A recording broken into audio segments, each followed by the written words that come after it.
Hey, what's going on, guys? I'm making this tutorial video for you guys going along with the photorealistic mock-up assignment that we have to finalize our logo design process. And so we have been talking about this in class. I've been doing live demonstrations and we'll continue to do so by showing you how to make your photorealistic mock-up, since everyone will be technically doing something different. But I wanted to show you in this tutorial video so that you can follow along as many times as you need to, rewatch it as needed, so that you can finalize your logo and turn it in appropriately and on time. So here we have the logo that I will be working with, my logo, the one that you see on my hat when I wear a hat during classes. And we're going to turn this into a photorealistic mock-up.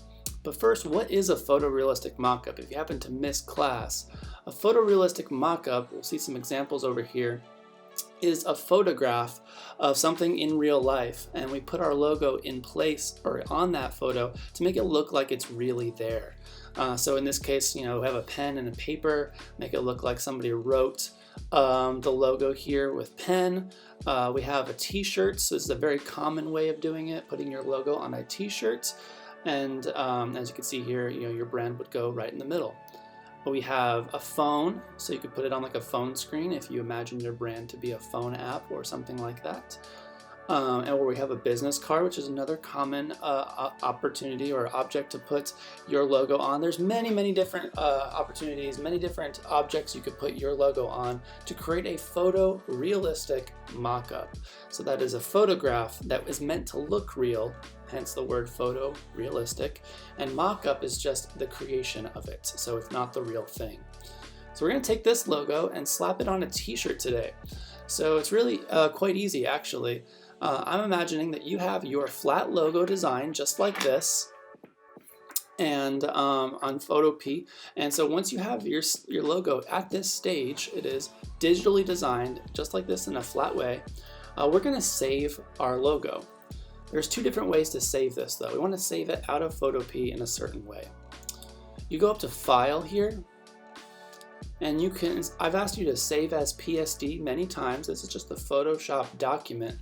But this time, since we're going to be using it in another picture, we want to export. So we're going to talk about some file types coming up in class. And so we're going to export. There's two different file types that I want to point out to you. The first one is a PNG. Instead of worrying about what sorry, my cat was on my lap. Instead of worrying about what they stand for, we're just going to understand that the PNG is just means it preserves the transparency of any layers. So for example, if I were to take out this background, this white background, now we have this checkered board looking background. That just tells me that there's nothing there. It's completely see-through. So if I do this, if I take out this background, and if you are able to do so as well, I encourage you to do that and go up to export and export as a PNG. That will preserve the transparent background. So I'm going to go hit save there, and I'm going to hit save again. It will download that file. But say that you're not able to do that. Maybe the way that you designed it, your white background is just stuck like that. It's a part of your logo and you can't really remove it. That's okay. We can go up to File, Export, and we're going to save it as a JPG, or also known as a JPEG, as some people pronounce it. So a JPEG is just going to save it just as you see it, and without preserving any transparency. So if I click on JPEG, it's going to open this box again, and then I'm going to hit save again. If I go down to my files down here, my downloads, this is what the JPEG looks like. Saved my my white background. This is what my PNG looks like. See how it's all gray? Because this is telling me that there's no background. It's just the black box and my name and all that stuff. So it saved the transparency of this layer, of this logo. So I'm going to close out here, and now that I've saved it, I can move on to actually putting it on an object, and in this case we're going to put it on a t-shirt. So I'm going to go over to Photopea here, And let's say you've already downloaded your picture. You found a picture on Google, or there was there is a link on our class page called unsplash.com. I will either leave the link like in the description where this video is, or you can find it on our class page. But Unsplash is another great photo searching website. I'm not sure how to else to word that. Just a place where you can find high quality photos. And that's where I found my photos. So what we're going to do is I'm going to start with this t-shirt. I'm going to drag it right into Photopea. And you can see that there's my shirt. There's my guy. I'm just going to drag it right in because we're going to use this picture. Okay. And then I'm going to go over and grab the logo that I just saved. I can grab the PNG if I wanted to with the transparent background, and you can see that it has a transparent background. It takes on the background of my entire picture. So I can shrink this down to a good size, slap it right in the middle of that shirt there, hit the check mark, and I'm good to go. And it's on a shirt, and that's pretty much all you really have to do. If your logo is a certain color, there's colors in it, and you would like to blend that logo with the shirt, there are things called blend modes that you can blend it with. So we can go over here to our layers panel over here, where all of our layers are, and where it says normal, you can blend it with the background. So in this case, you'll want to use any of the options here in the first section. So, I mean, it's a black logo on a white t-shirt, so it's probably not going to blend much of anything, to be honest. But you could try one of those and see how that works for your logo, since all of our logos are different. Or you can go to opacity, which is the transparency of the layer. So not the background of like the in between the layers and stuff, but the overall transparency. So I could drop this down and slide this down. You can see that our logo disappears more and more. So I can kind of blend it using that too. I can kind of just bring it down a little bit, make it look like it's on the shirt a little bit more. So that is one way of doing it.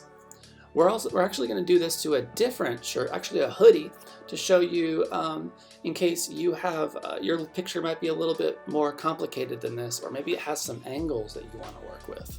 Let's try this. So I'm going to close this out. Just hit OK. It's all good. I'm going to go over to my folder over here, and we're going to use this hoodie.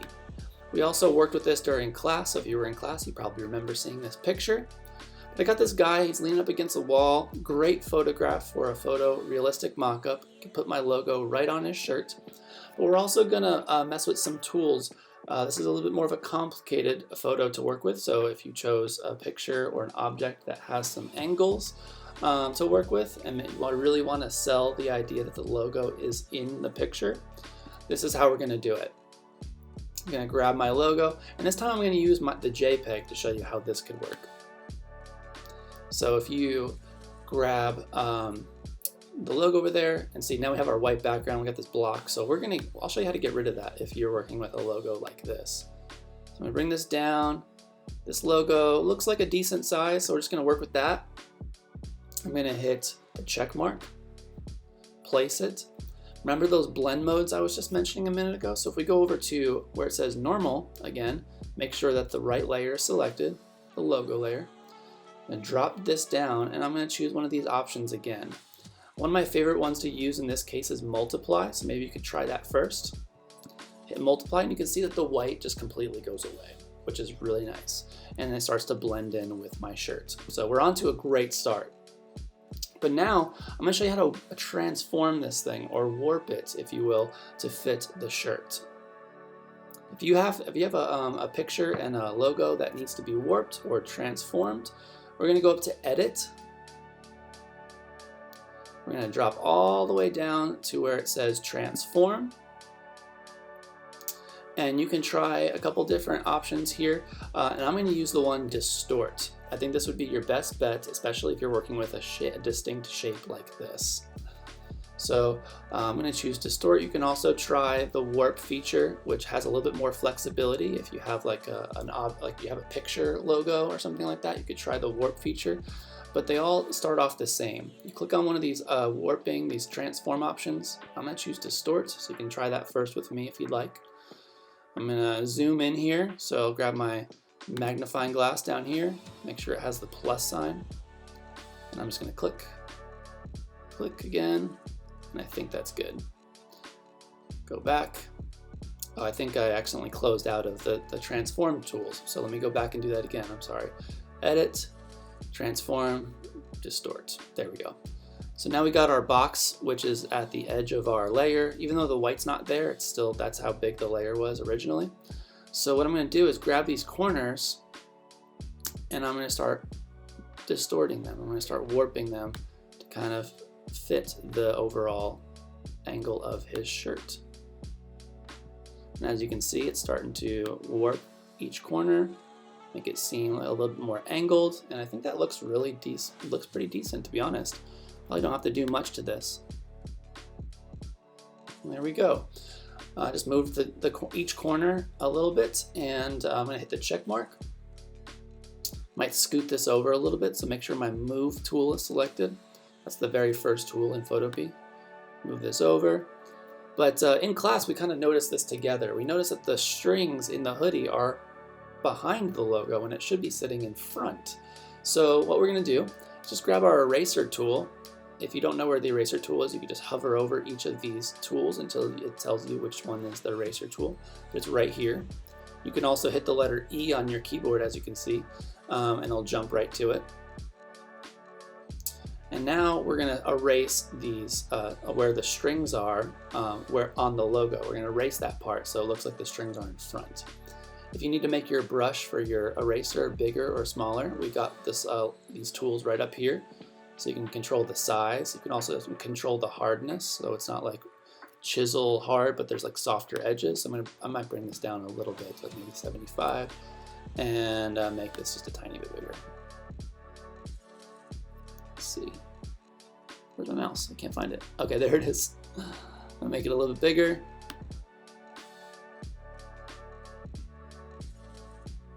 That looks good.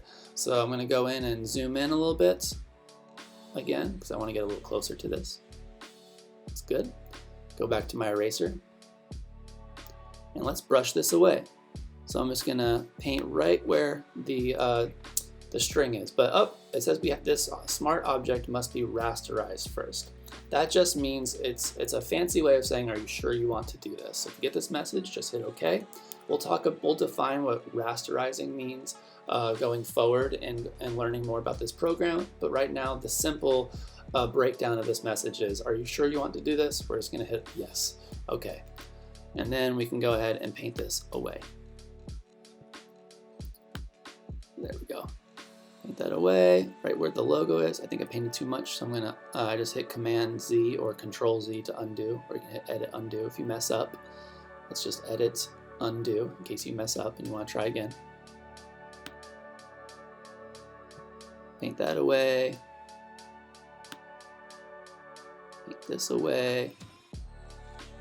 This program can get a little glitchy sometimes, so it really helps to have like as many windows, internet windows or programs closed as much as possible so that this can run smoothly and it doesn't get all glitchy and laggy.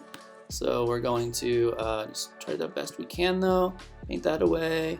Anywhere that the string is here, let's make it look like it's in front. Do the same thing over here. I don't know if you guys can hear that, but there's some dogs barking outside. Almost done here though. I'm gonna paint this away. I'm just doing this really fast. You know, you can always zoom in really, really close and get really picky with it. Make sure it looks really good. And then there we go. Now, if we zoom out, let's go back to our magnifying glass way down here at the bottom and choose the minus version and just back out. And now you can see that it looks a lot more believable because the strings are in front. And we got a logo on a hoodie on this guy, making it look like a photorealistic mock-up.